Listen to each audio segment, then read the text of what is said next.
ओम शांति। 10 जनवरी 2026 मुरलीसार। बाबा कहते हैं, मीठे बच्चे, तुम्हारी याद की यात्रा बिल्कुल ही गुप्त है। तुम बच्चे अभी मुक्ति धाम में जाने की यात्रा कर रहे हो। प्रश्न है, स्थूल वतनवासी से सूक्ष्म वतनवासी फरिश्ता बनने का पुरुषार्थ क्या है? उत्तर, सूक्ष्म वतनवासी फरिश्ता बनना है तो रूहानी सर्विस में हड्डी हड्डी स्वाहा करो। बिना हड्डी स्वाहा किए फरिश्ता नहीं बन सकते, क्योंकि फरिश्ते बिगर हड्डी मांस के होते हैं। इस बेहद की सेवा में दधीची ऋषि की तरह हड्डी हड्डी लगानी है, तभी व्यक्त से अव्यक्त बनेंगे। धारणा के लिए मुख्य सार है। पहला, अंतिम विनाश की सीन देखने के लिए अपनी स्थिति महावीर जैसी निर्भय अडोल बनानी है। गुप्त याद की यात्रा में रहना है। दूसरा, अव्यक्त वतनवासी फरिश्ता बनने के लिए बेहद सेवा में दधीची ऋषि की तरह अपनी हड्डी हड्डी स्वाहा करनी है। ओम शांति। वरदान। पहली, श्रीमत पर विशेष अटेंशन दे। फाउंडेशन को मजबूत बनाने वाले सहज योगी भव।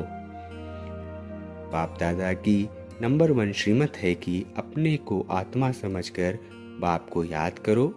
यदि आत्मा के बजाय अपने को साधारण शरीरधारी समझते हो तो याद टिक नहीं सकती। वैसे भी कोई दो चीज़ों को जब जोड़ा जाता है तो पहले समान बनाते हैं। ऐसे ही आत्मा समझकर याद करो तो याद सहज हो जाएगी। यह श्रीमत ही मुख्य फाउंडेशन है। इस बात पर बार बार अटेंशन दो तो सहज योगी बन जाएंगे। स्लोगन, कर्म आत्मा का दर्शन कराने वाला दर्पण है, इसलिए कर्म द्वारा शक्ति स्वरूप को प्रत्यक्ष करो। आज के अव्यक्त इशारे हैं। बंधन मुक्त रहे जीवन मुक्त स्थिति का अनुभव करो। बंधन मुक्त रहे जीवन मुक्त स्थिति का अनुभव करो। ब्राह्मण सो फरिश्ता अर्थात जीवन मुक्त। जीवन बंध नहीं, न देह का बंधन, न देह के संबंध का बंधन, न देह के पदार्थों का बंधन।